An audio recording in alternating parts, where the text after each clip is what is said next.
आज आपण बघणार आहोत देशाच्या पहिल्या महिला सत्र न्यायाधीश. देशाच्या पहिल्या महिला सत्र न्यायाधीश अन्ना चांडी ह्या केरळमधील होत्या. पहिली न्यायाधीश 1937मध्ये त्रावणकोर स्थानकाच्या महाराजांनी त्यांचे जिल्हा न्यायाधीश म्हणून नियुक्ती केली. उच्च न्यायालयाच्या पहिली न्यायाधीश 1959मध्ये त्यांची केरळ न्यायालयाच्या न्यायाधीशपदी नियुक्ती झाली.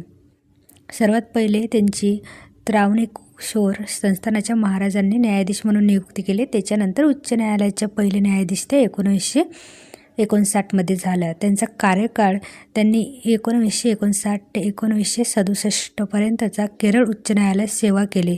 त्याच्यानंतर स्त्रीवादी आणि लेखिका त्या होत्या.